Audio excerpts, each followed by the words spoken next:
So hey everybody, I'm so excited to be part of this, and I think we've been running this for a while on social media, and I think it's such an important conversation to have. And shout out to Gautrain, as well as everything to do with ST Next Gen, which is a hashtag that we're using. We're talking nomading, we're talking traveling, we're talking public transport, we're talking how things have changed in the time that we are part of this. And I think we are the kind of youth that was actually, we're traveling before COVID, and now we're traveling after COVID, those of us that actually can travel. So that's what I want to discuss right now. I'm joined by an amazing panel as well, and they'll be talking everything to do with traveling and nomading. Remember, the hashtag we want to use is hashtag GenNext, as well as hashtag Gautrain Journeys. Make sure you hashtag that, and you make sure you tag to Gautrain as well. And let's talk traveling. Let's talk everything to do with nomading, and if it's a cool thing or not right now, and the trends as well that young South Africans are integrating and using when it comes to traveling and public transport as well. Before we get things started, though, there is a video that we'd like you to check out. So look at this.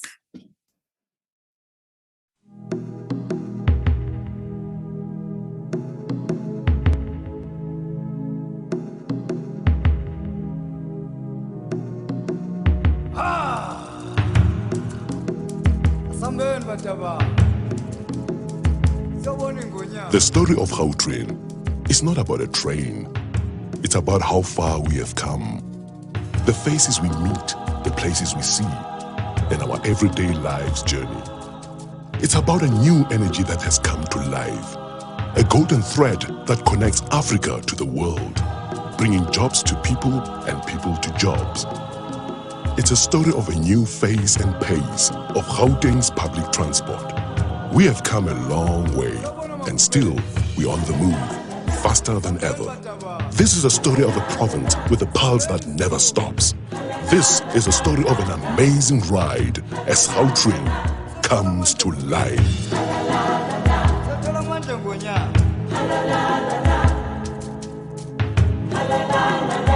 Phambili Gauteng, phambili.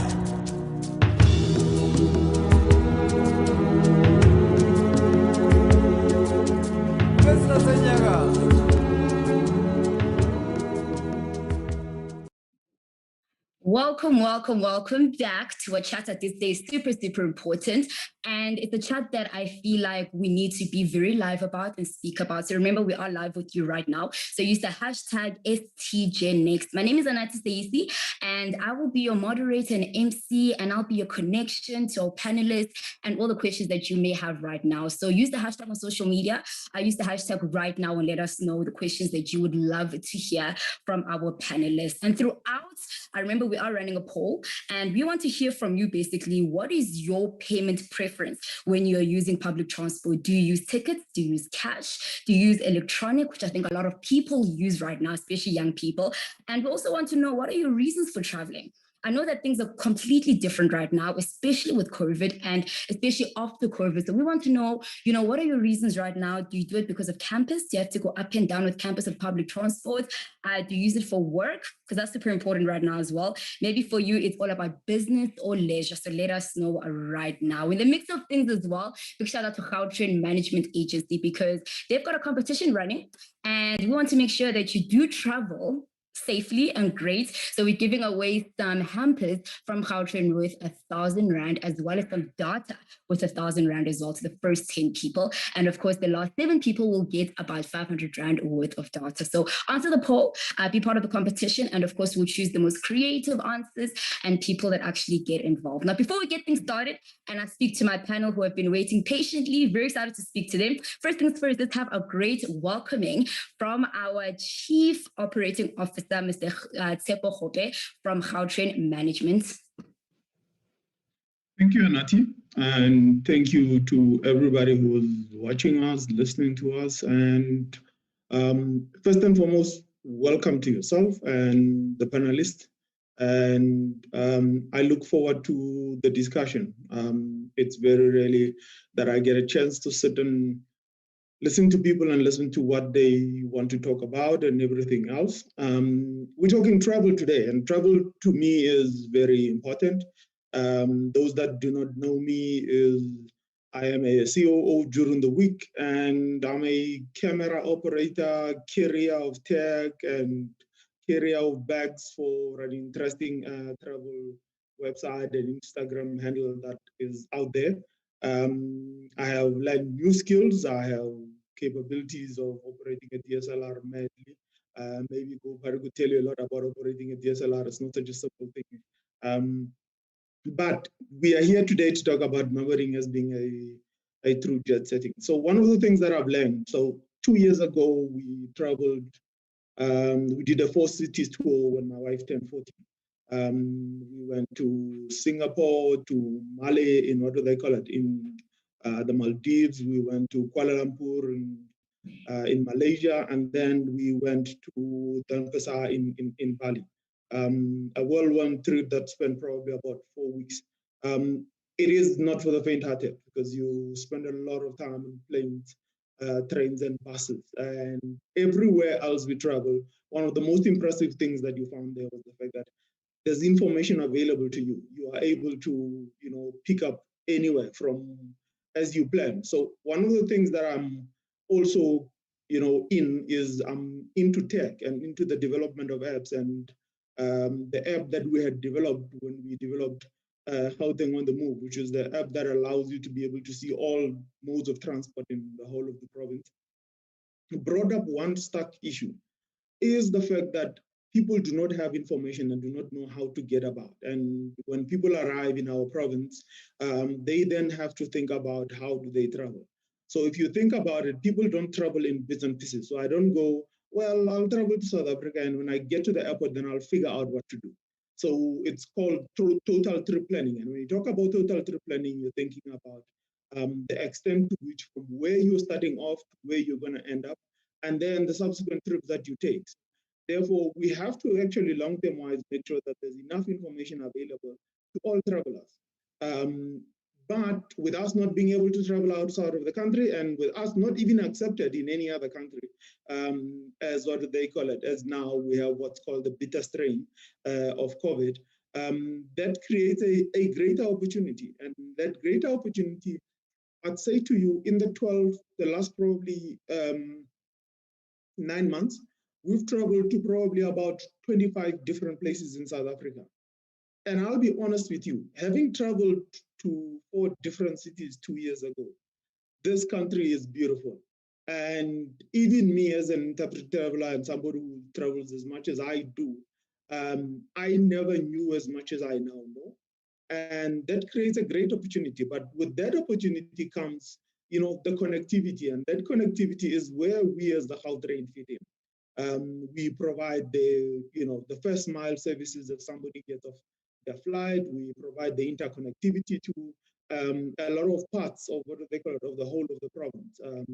We're the only seamless transport that allows you to be in Ekurhuleni, to be in Pretoria. So in one trip in a day, you could be able to be at the neighborhoods market in Braamfontein, and take another piece of transport and be at the Gold Reef City and be at the Apartheid Museum, and then be from there and then travel from somewhere else and then go and see the statue of Mandela in Pretoria. Or you could go to Ekurhuleni and interconnect with everything else that is there. So we are the core of what has to happen. And in essence, as a brand, we've built our brand up to be, 1, reliable, 2, visible in the sense of the information that we actually make available to everybody on when they want to travel to us. And then also build applications that enable people to be able to connect to us and be able to understand what train they can take at what time. And ultimately, it's about discovering South Africa and also changing lives. It is said that by Anthony Bourdain, who's the author of Kitchen Confidential and also a travel writer, he says travel changes you. As you move through life and this world, you change things slightly. You leave a mark behind, however small. And in return, life and travel leaves a mark on you. And most of the time, those marks on your body or on your heart are beautiful. And with that code, I'd like to all welcome, and I hope as well as we have this conversation, we can live a little bit of our travel marks on the world. We can also leave a little bit of what we had hoped to do as we share and able to inspire other people to travel. One of the most interesting things was when I was a young man and I lived in England, that I realized that South Africans don't travel. There wasn't that many South Africans at that point in time. But before I reveal my age, that was in 2000 and what do they call it? In 1999. In those years, there weren't that many South Africans, and in particular, African South Africans that lived elsewhere in the world. But I implore you all to be able to travel all over the world and see the world and get to learn, other languages and interesting food. Thank you, Anati. Thank you so much for that. And I think, you've said some super important things that I'm super excited to get into.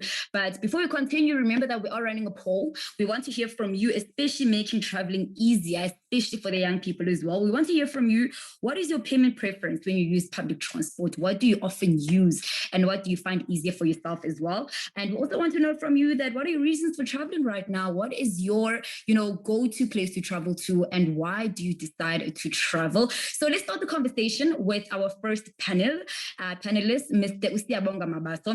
Now, Usiyabonga Mabaso is an executive manager for transport and planning integration at Gautrain Management Agency. So can I please be joined by Usiyabonga Mabaso? Sia, are you here? Yes, I'm here, Nati. Hi, Sia, how are you? All right, yourself? I'm good. So I think the most important thing, or the one thing that a lot of people who travel know for a fact, is that, Gautrain in public transport is one of the first things to think of when you need to go travel. So let us know, what is the most important part, or how do you integrate the two between traveling and Gautrain as well? I think Gautrain plays a very important role when it comes to traveling. As you said, that's what we think about, especially if you're going to the airport, because it allows you a convenience and ease access into the airport. But over and above that, it also allows us to travel within our own province as well, because it connects the commuters within the province with the various parts of the province. And the train service itself is supported by the feeder and distribution services that also extend the access and the accessibility. Whether you're young or old, you're able to use the train service. And it also available for people living with disabilities. They are able to use the Gautrain services to get around the province. So it gives that connection. But we also understand that we cannot do it alone as the Gautrain in moving commuters within the province, even connecting them to the airport. We also need to integrate with other modes of transport as well. So that is what we also work and do, to see how can we integrate with other public transport service providers, as well as private operators, in making sure that we connect people to the places. People don't only want to travel to the places of employment or work, but they also want to travel for leisure purposes as well. So that is why all our services are trying to make sure that we're connecting not only the economic nodes, but also the point of interest or attractions as well. Now, I'm glad you mentioned innovation, because regarding Gautrain's community partnerships as well, right? You guys are constantly innovating, especially for the youth. Talk to us more about that, especially for future partnerships. Well, in terms of our partnerships, one of the partnerships that we're very happy about is the partnership that we've made with the minibus taxi industry, as you know it. We've got some of the services that are within the Gautrain service that are run by the minibus taxi industry. How does that help us? It helps us to improve the footprint of our public transport connection. But it also, we're not only connecting people to the stations, but we're connecting people to different nodes as well within those particular areas. So that helps the youth to move to their areas of interest where they can be able to use public transport. And it starts from a young age to use public transport. If you get good public transport services from a young age, it makes it easy for you when you are now, working to continue using public transport. So that innovation of having that partnership has allowed us to be able to see many possibilities And that is why we're working hard to expand those services to other areas as well. And, regarding, it's our reality right now, there's COVID involved. And I'm glad you mentioned some future, innovations that you want to get involved as well. What are some of the things that Gautrain has made easier, especially for these times and us trying to travel within our country? Tsepo mentioned earlier on that South Africans don't really travel that much, right? So what are some of the things that Gautrain has made easier, especially for young people? Okay, Gautrain has made it easier to travel safe, first of all, because if you go to our service at the moment, we try so hard to make sure that we meet the guidelines of COVID to make sure that those that are still using the service, they travel safely into whatever destination that is there. But I'm sure you may have seen also in our social media, we also have a product that is there for the students to help our youth who are in higher institutions of education to be able to travel at a discounted rate. And we're looking for other ways on how we can incorporate packages that enable people to be able to move easier and also to be able to get discounted rates in their travel. It's all about the level and the quality of service that we are offering during the times of COVID. Most people are not necessarily concerned with physical safety, but they are concerned with health safety. So that is why we've making sure that we follow all the guidelines to ensure that our services are cleaned. There's sanitizers at the stations. We enforce the wearing of masks to make sure that whoever comes into our services, they feel safe and they feel that they will not be able to contact the virus. And that's what we have done. So that is why we encourage all the youth, and we've seen in our service, there's different ages that come and use our services, especially the youth. They are there using the service because of what we have implemented. All right, thank you so much, Siyabonga. I think that you've opened a lot of our eyes to a lot of things. And speaking of Gautrain making things easier, we do have a competition running with Gautrain. So we want to hear from you that how do you see public transport and traveling evolving in the next 20 years for yourself? How do you see it? When you look now, 20 years from now, how do you see it changing and evolving? And we've got some amazing prizes for you. The most creative answer will win this prize. So the first 10 people, 1,000 Rand rather, look at me, 1,000 Rand rather worth of Gautrain hampers, as well as some data from Gautrain as well. So answer that question and let us know what you think. Let me open the floor to Siv. Yes. Siv, how are you? I am very well, and you? Very cold in Cape Town, but it's great to be here. Are you in Cape Town? Yes, I'm in Cape Town. How's the weather? Cold. That's why I'm wearing a jacket. We're behind up. See, we have a bit of sun this side, so travel this side and come see for yourself, all right? So Siv is a comedian, a TV presenter, he's an actor, and I know for a fact that you love to travel as well, right?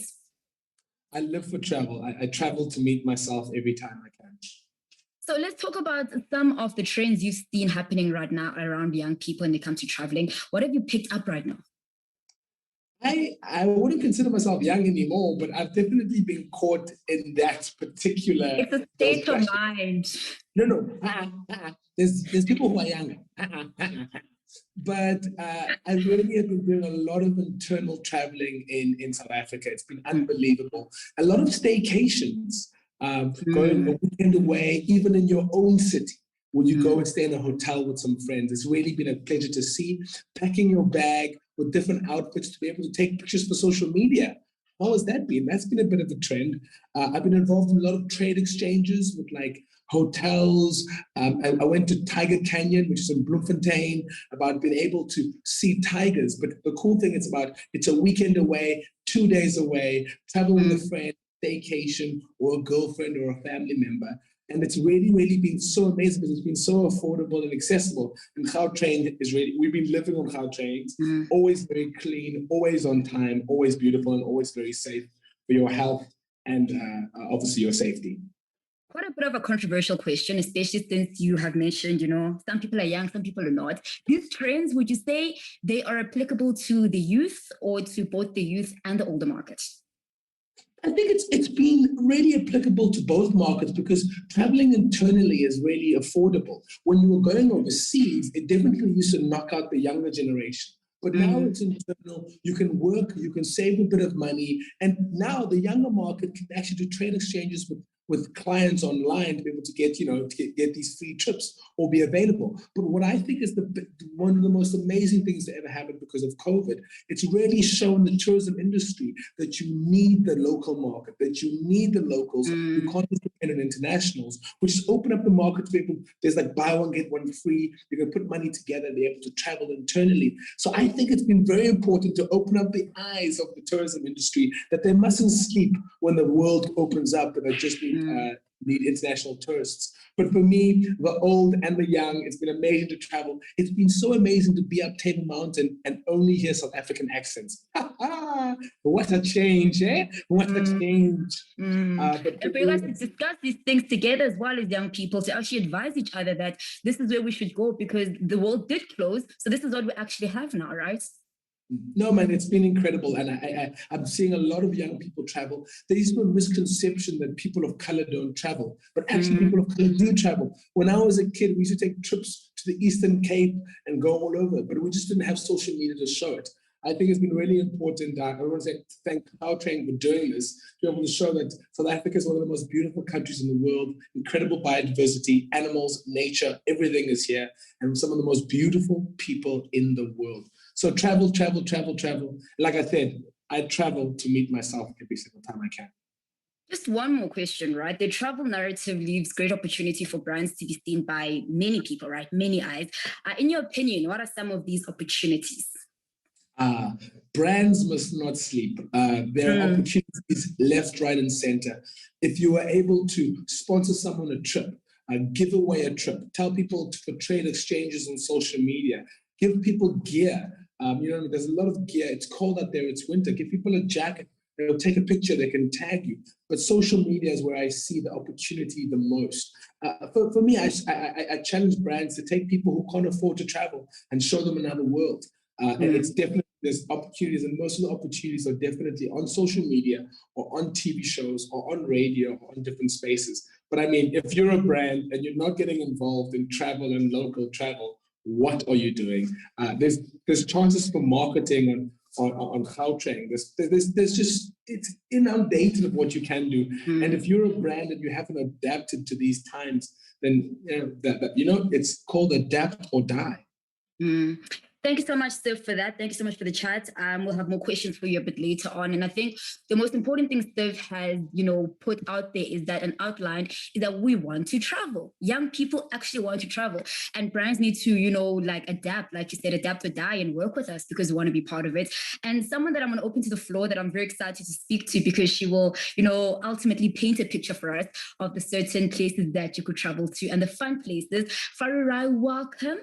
She goes by the name of GoFari. She is a travel blogger. She's the founder and director of GoFari. Go check out her blog and her Instagram page. She's amazing. How are you? Thank you, Anati. I'm awesome. Thank you. How are you doing? I'm fantastic. Thank you for being part of this chat. Listen, first things first, I think all our panelists have, built a nice foundation for us in terms of actually wanting to travel and being excited about traveling again. And that is still something exciting. So, I want to hear from you. What are some of the most popular local travel destinations for the youth to travel to right now? Okay, so I found that after we were, on lockdown and stuck in our homes, we all kind of developed this excitement and a great appreciation for being outside, right? And so I would say outdoor travel and also just adventure travel. And two local destinations that come to mind. The first one is in Mpumalanga, which is one of my favorite provinces. In particular, the Panorama route, which has incredible waterfalls, scenic viewpoints, and also just like adrenaline activities to get involved in. What also makes it really great for the youth is that it's a relatively affordable destination to check out. And it's just beautiful. And it's one of those places that you can go to time after time and still discover something different or something new. I especially love it there. And then the second one is, of course, the garden route. I'd like to highlight Tsitsikamma. I will never, ever, ever get over just the sight of seeing the dark waters of Storm River entering the blue ocean, the blue Atlantic Ocean, and crossing over those suspension bridges at Tsitsikamma National Park. And then if you have more of a thrill for adventure, actually getting into the water and going paddleboarding along Storms River. And if you're even more keen for adrenaline, jumping off of the highest bridge bungee in the world, which is right there in Eastern Cape. So yeah, those are the two destinations that come to mind for the youth for me. And, so something we can't run away from, in fact, we need to integrate as much as possible, is technology. And especially the way we're traveling right now. How do you think technology will impact the youth and how we see the world and traveling?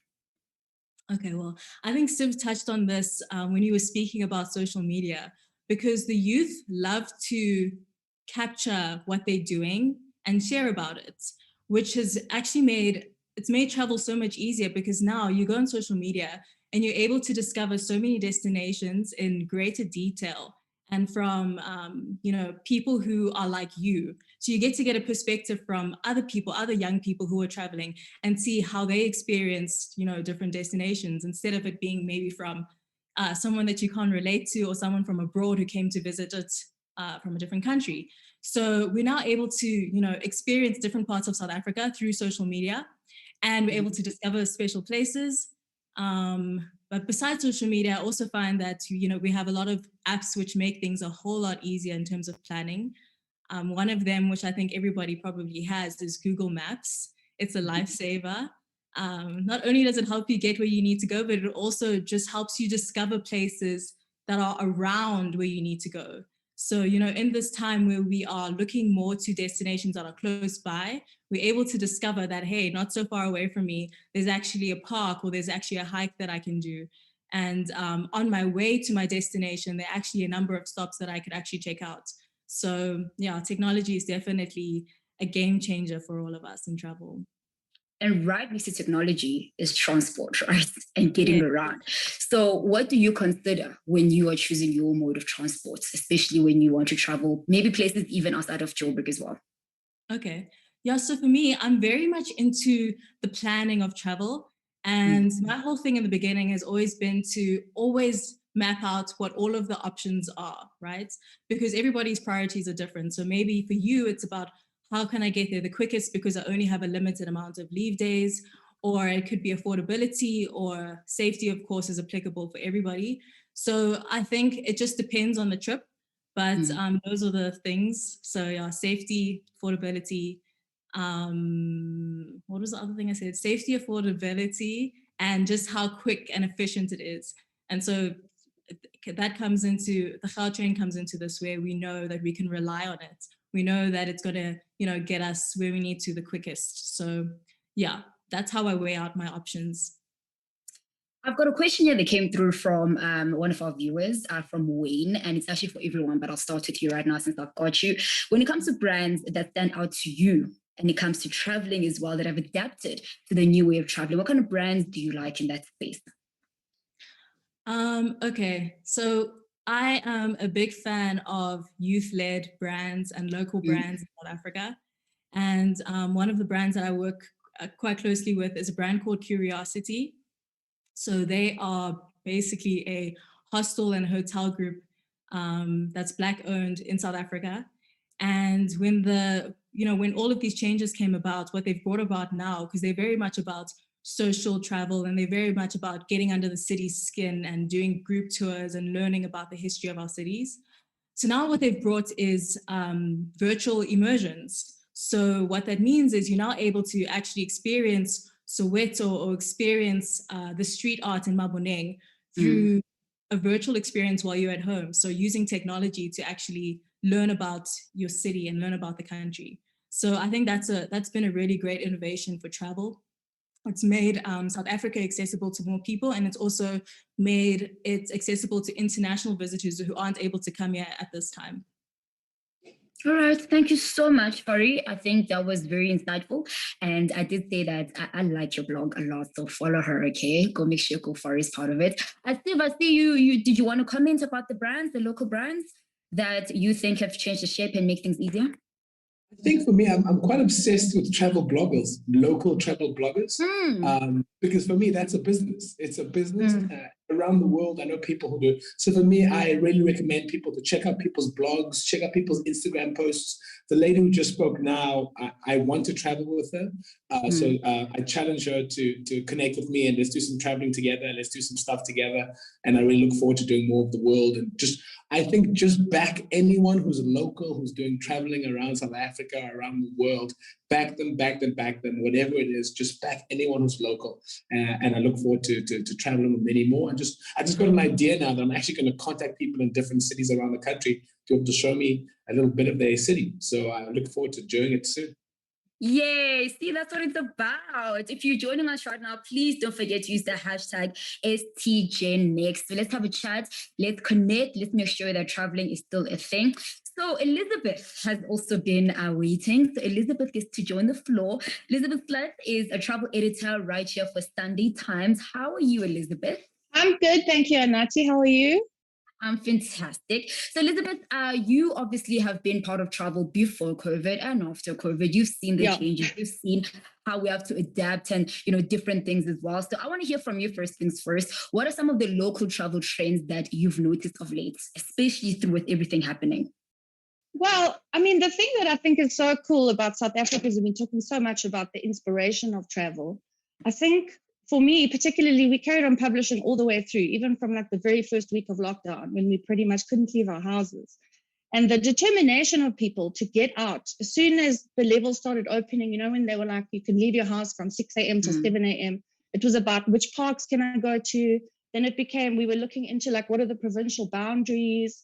Where are the hiking trails? I think a lot of people who'd never hiked in their lives before were suddenly like looking into just getting out. And I think for every level that's opened up, people have shown this determination to like get out there and do stuff. And so many people already have mentioned like so much exploring has been going on domestically, which they might not have been doing before. And I think we're very lucky. Sometimes I feel a little bit smug when I look at like other people's, lockdown stories in Europe in small flats, and we're like, we've got all this. It's so amazing, and we're so lucky. And I hope that feeling, once things open up even further for international travel, actually continues. I think people have learned something important about local travel being more affordable. And, we've done pieces in the Sunday Times, like places you can go, like comparing international destinations to local places. Like you can go, say, to the Durban beachfront and feel like you're at Venice Beach, like kind of you can replicate international trips in South Africa. So yeah, I think the determination and people's sort of willingness to make a plan has been very, very cool.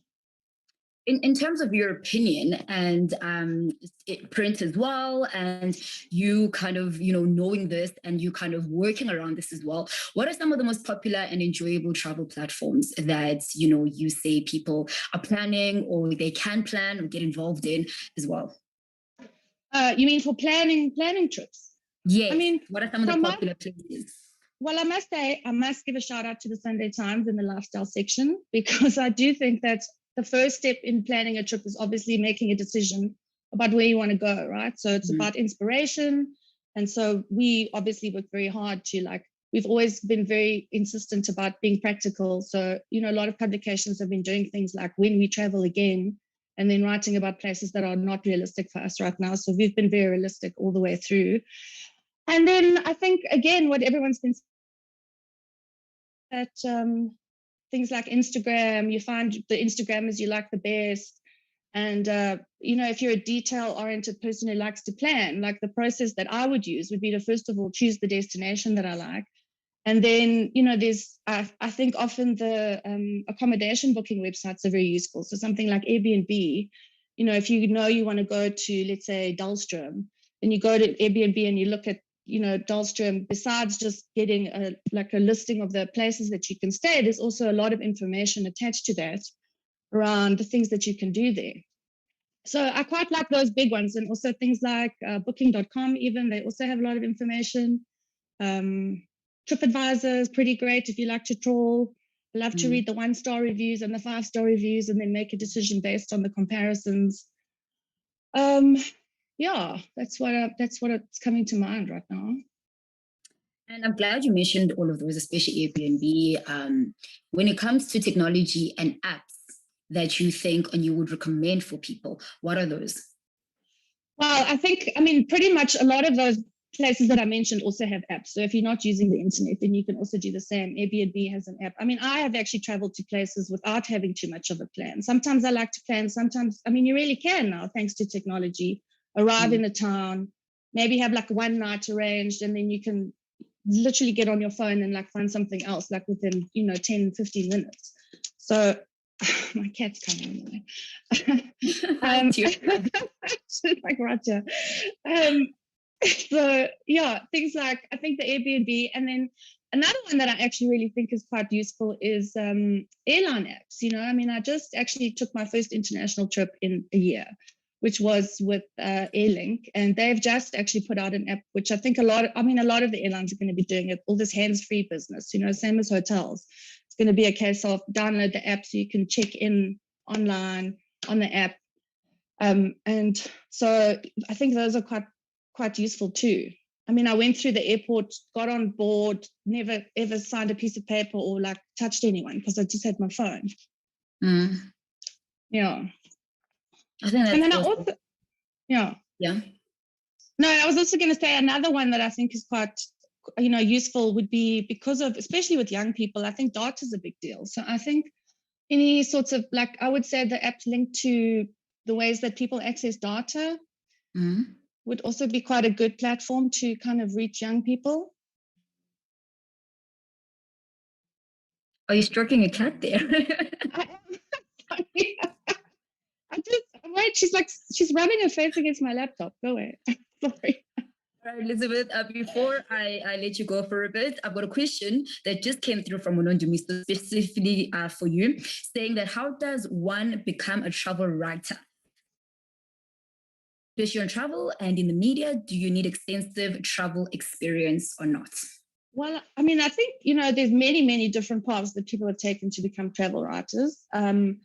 From my perspective as the editor of the travel section, we are open to pitches from pretty much anybody. You can just send me an email. I think it's not, I mean, it doesn't work that way anymore, that you have to go through some sort of training and then, get a like a degree or a sort of qualification. I think the biggest thing would be, I think you have to have to me, the most important thing is actually just kind of a talent with words and the ability to kind of, if you're going to write, you need to convey something about the spirit of the place. And I don't know if that's a thing that you can be taught. So we're certainly very open to working. I am certainly open to working with freelancers. People mail me all the time and they say, they've written a piece, and then I can look at it and give them feedback. Often we write them. I mean, that's how I met Gofari, is that she was a blogger and I think she mailed me, and now we've run pieces by her. So there's also that. There's a big crossover between, bloggers and Instagrammers who also then write and, send their work and get published in, places like the Sunday Times. So I would say reading Sunday Times. Just whoever that person was who asked it, and for anyone else, I would say write a piece. Take a travel trip you've done, give it a shot, and show other people and see how they feel about it. All right, thank you, Elizabeth. We'll keep you around, especially for the questions. And I also want to remind you as well that tuning in, that use the hashtag #STGenNext as well as hashtag Gautrain Journeys, and we'll continue the journey. And also remember that there's a poll running, and we want to literally pick your brain and find out from you, when it comes to traveling, what is your payment preference when using public transport? Do you use tickets? Do you use cash? Are you electronic? What makes it easy for you? Especially, we also want to know what your reasons for traveling. Where are you going? How often do you travel as well? So be sure to also comment on the poll. And of course, we want to know all your questions. So use your questions right here on the live chat. Sia, can I please bring you back? Sia? Yeah, sure, Anat. I've got a question from Unondumiso here, saying that will the Gautrain Airport Line ever be made a 24-hour line? Goes on to say, especially since it leads to an international airport where flights take off and land at different times of the day and night. I think this is a very important question. It's a very good question. I think, since the Gautrain service started, that's what most people have been asking for. to say, we extend our operating hours. Perhaps that's where we need to start. Start by first extending our operating hours from where it is now to a little bit more. But I think what is important to always note with regards to our service is that as much as we run it during the day, we need to maintain it during the night. So as we improve in terms of our maintenance schedules and the activities that we do in maintenance, we're trying so hard to make sure that those maintenance schedules are sort of squeezed to make sure that we can be able to extend the operating hours. Whether it will be a 24-hour in the future or not, I mean, we'll have to wait and see as we extend our plans and as we extend our lines to see if that is a possibility in the future. But it's something that we've been toying around with as an organization to make sure that we try and give our airport commuters a little bit more time. That is why I think if you notice the airport line, the hours were extended at the end of the service to make sure that we accommodate that. But that is something that we consider in the future. That is why, for me, integration is so important, that even though it may not necessarily be a train service that takes those late commuters, but it's another service that is linked as part of the entire public transport network to enable those commuters to still travel. So it's such a good question. It doesn't have a single answer, but we're working hard to ensure that at least we try and improve and increase or extend our operating hours in the shoulders. All right, Ndumisa, thank you so much for that question. And you heard it from the horse's mouth from Gautrain here that they are working at it, and they hopefully in the future it will be good. All right. Okay, and Steve, I'm going to bring you back in as well. Sure. Steve?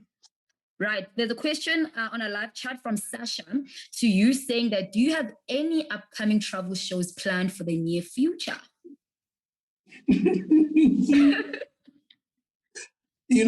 I did a first season of a show called Winging It, 27 countries around the world, life-changing experience. We won a SAFTA for Best Reality Show, and I won a SAFTA for Best Presenter. And then last year, I had 27 countries booked for another travel show and 18 cities, 18 times trips to the LA and New York. And guess what happened? Gone.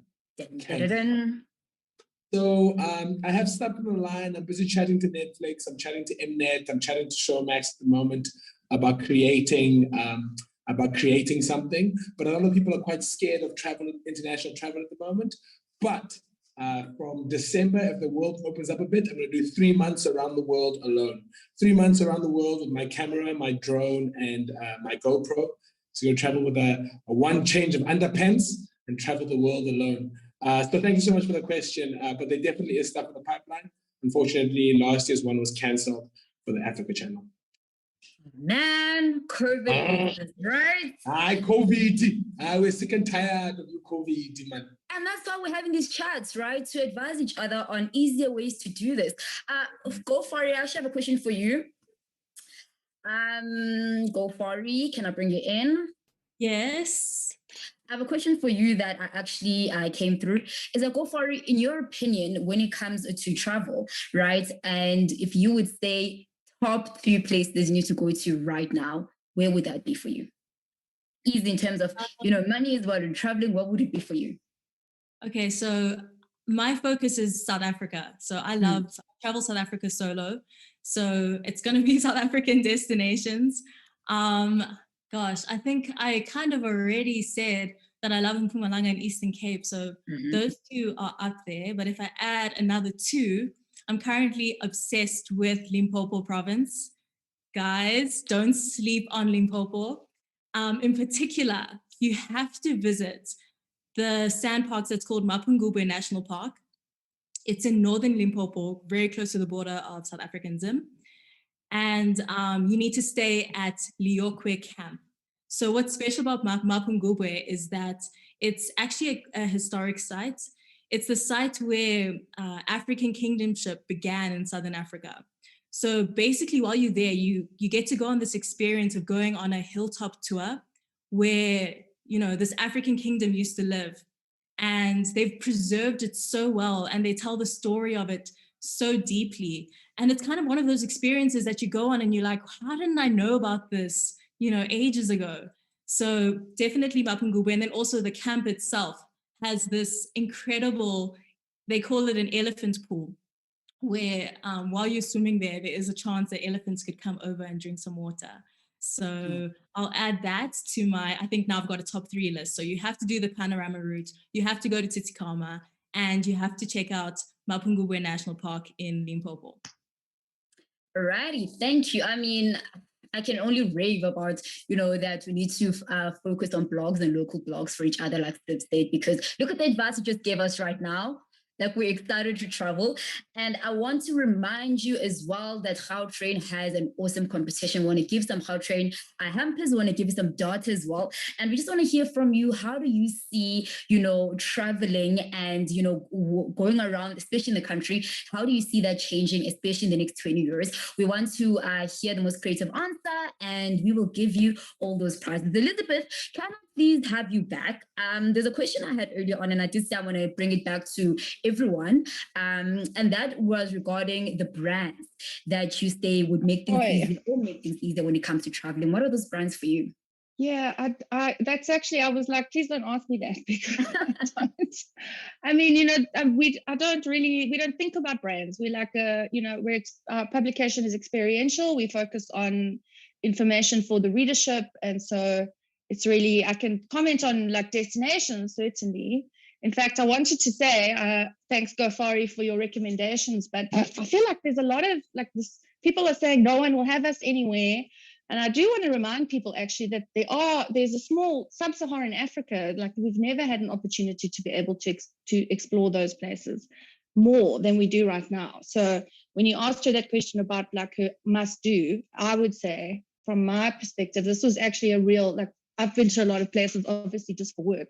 And probably one of my top 5 personal favorites was Vic Falls. I mean, if you've never been to Vic Falls, you have to get there. And even if you have to go again. It's so amazing. Like, you won't believe it. And there are so many, because actually, ironically, we're benefiting from the situation with other people not being able to go, or it's too far for them. But there are so many huge deals right now. Please look into them. Get yourself there. It'll change your life, I promise you. All our panelists literally said, you have to go. And there's like, there's such good deals, even in high-end hotels now. There's also budget options. We're actually running a special in a few weeks on like sub-Saharan Africa. Go. Okay, I'm convinced. Okay, Elizabeth, there's another question that came through for you from our live chat. Did the online game viewing ever take off, or was that a 2020 digital travel trend? You know what? That was actually really interesting, because it was the first, I'm trying to remember the name of the company. They were called Earth something. There was the first company that we covered had actually been doing it for years. It was set up in one of the South African lodges, and they had been doing it. The whole point was to let particularly American children, like experience game stuff. And suddenly in lockdown, when all those lodges closed down, a lot of what they were doing was actually, they were patrolling the reserves anyway. And then they just figured they might as well stay in touch with their audience by social media. So a lot of it was actually like the game drivers, just kind of making sure that things were good on the reserve, that decided that they were going to make some, footage while they were doing it. And the interesting thing is that that first company, the American company, said I can't remember the exact figure, but their viewership from within South Africa kind of like more than tripled when lockdown happened. I mean, to be honest, I have 2 computers. So sometimes when they were doing the live game drives, I'd be sitting working on my one, and on my other one, I would switch on the game drive. And just from my personal experience, I felt like it was almost like this weirdly reassuring thing. Like, you're stuck at home and you're freaking out and you don't know what's going on, but like, there's a rhino, And I do actually think so. And from the places that I've been, a lot of them, I mean, a lot of them are they're saying that they're going to carry on now, even though they are open and they can have people come, because it still keeps them in touch with, I think, the international potential audiences. And I think people like them, like just from a sort of relaxation point of view. It's almost like listening to a meditation. I think for a lot of people, just tune into a game drive from your house. I think they were actually very successful. Alrighty, technology is our friend. Clearly, technology is the best thing ever. Thea, can I bring you in for a bit as well? I've got a question for you. Mm-hmm. I'm back. So, Thea, are you still good? I'm good, yes. Yeah. All right. So there's been lots of suggestions of where the youth sees public transport going, especially in the near future, right? On the live chat, that's a lot of questions that are coming through, and Gautrain's future innovations as well, as far as travel and public transport is concerned. What do you have to say about that one? Look, I think for public transport to function effectively, it's not only about the public entities or public operators integrating with themselves only, but we also need to integrate with private operators. I think that is important. But over and above that, we also need to integrate with what I call slow transit, because we've been so focused on rapid transit. We all want to get to work and we all want to move and do certain stuff. But when it comes to slow transit, traveling for leisure, as we've been hearing a lot of the panel members speaking about it, where you take it slow. So those services that provide the slow transit need to be integrated to the other public transport services as well, to ensure that we make it easy for the traveler to be able to travel. Those that want to do rapid transit, they can continue doing it, because we've seen the numbers of those diminishing and reducing during COVID. But people still want to travel. They still want to go and enjoy places of leisure. So there needs to be then an integration of those. So if you notice, especially internationally, that's what most authorities are doing, where they are integrating both the private operators and the public operators and ensuring that there is mobility within the cities in which they operate. Mobility does not necessarily mean going to work only, but it also means going to the points of interest, going to the points of attraction, and using public transport, because that gives you freedom, not being worried about driving, not being worried about where you put your keys and so forth, but you're just using the modes of transport that are available. But you can only have that network if you integrate with the other players. That is where technology comes in. Earlier on, you were talking about technology, of what apps to use. It was quite interesting this morning. I looked at the Google, but not the site we normally look at, which is for the car use. I looked at the one for public transport, and I just put random addresses to say, I'm going from this point to this point. And it was so interesting to see the different modes of transport that you can pick up through that trip. So we need that integration of information on a single platform, where we can have both the private operators and the public operators of public transport, integrating together, making sure that they provide one level of effort for the commuter to be able to get that information, so that they can be able to plan their total trip. So for me, that is what is important. That's what we as Gautrain are trying to do, in forming partnership with other role players, to ensure that we have this coverage of both the rapid transit as well as the slow transit, to create those connections to enable people to move easy. And I think the most important thing, especially with our poll that is part of this right now, that we've been asking you to please be part of, is that we're not just traveling in and out of the province. We're traveling within the province. You're traveling to campus every day. We're traveling to work every day, to business, to leisure, to your friends, or whoever you start off to see. But sometimes it's right here, and it's nice that Gautrain is integrating technology and making it easier for all of us. So in closing, I want to hear from you that, especially with the pandemic and everything that's changed a lot of things for the entire world, how do you see traveling personally from Gautrain? How do you as a CSC traveling changing and evolving in the next 20 years?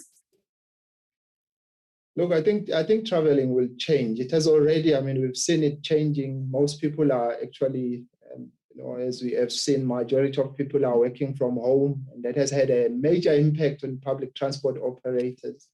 But people are still traveling. So I think the challenge for us is to be able to use the next few months and years to see where are the people traveling and provide the mobility in the areas in which they travel, rather than what we are doing at the moment, focusing just on the economic activities. We also need to look at other activities.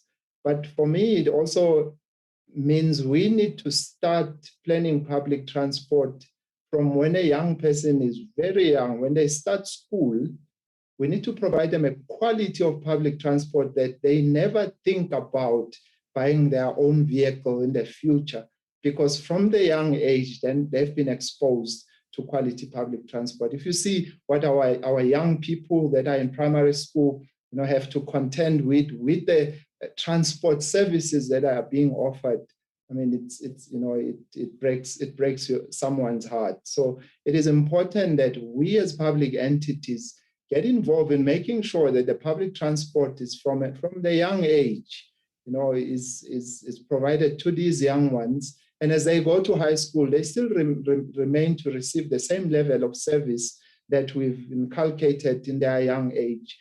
But it needs to be public transport. Then we are helping them not to, want to buy. Nothing wrong with having your own car because it's required in some trips. But the first thing that needs to come to mind should be public transport. So I see public transport going in that direction where we are moving from just providing public transport to providing mobility. In other words, we're enabling people to move to the various areas that they want to, and through technology that we can use to be able to understand that. So that's a challenge that we have as public transport officials now, to say, how do we do that? How do we collect that information to be able to know where people are moving? And if we can crack that code and provide them a single entry in terms of information with our other partners, then we will have achieved what we want to see. We would have achieved mobility as we would want to see it in the future. And I think, the Gautrain has started doing that already, to try and have an integrated network. And the key is to integrate with the other partners and to be able to give more public transport, access to public transport in all the various areas where it's not available at the moment. All right. Yeah, I think you've literally touched on it all, right? But before we end, because we are running out of time, before we end, let me take it to my panelists as well. Same question, very briefly. How do you see travel changing in the next 20 years? I'll start with you, Fari. Travel changing. I think that we will see people more comfortable traveling solo. I think we'll continue to see people more open to traveling within their country. Yeah, and I think also people will start to use the free information online from travel bloggers and YouTube channels to discover more. Elizabeth, same question. How do we see travel changing in 20 years? Well, I think, before COVID, there was a huge discussion around our footprint and eco concerns and green travel and that kind of thing. And I think that's going to be a huge deal too. So I think talking about people not buying cars and using public transport and, that's all going to be a huge contributor. So I hope, and I think it is true, that people will travel more consciously and, more carefully, and probably, hopefully more locally too, because it's got a smaller impact on the planet and just with more care. All right. So, same question to you as well in closing. Traveling in 20 years. I'd like to see a world with less visas. Our passport doesn't mean anything in the world. And I would love to see more inter-country travel in Africa.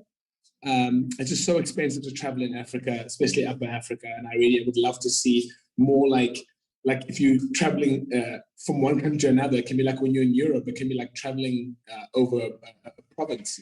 I would love to see more traveling in Africa, more affordable traveling in Africa, and definitely less visas. Man, it's so expensive to travel overseas, and you can't just wake up and go, oh, I want to go overseas tomorrow without a visa.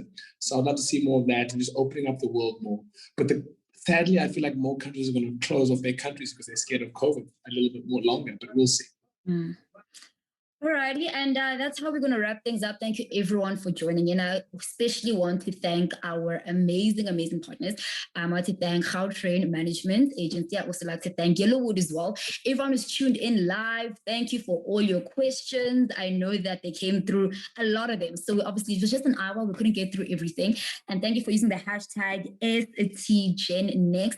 I think this was a great chat, and I think everyone advised each other so well. And I'm glad that now we know, we've got a travel blogger. We're going to go tune in and watch what you're doing as well, Fari, Uncle Fari. Still, we'll be following you on your journey as well. And we're hoping that there'll be another travel show because, wow, like we need those, right? Elizabeth, thank you for the advice as well. And we will be continuing to read Sunday Times and, making things easier for us to travel.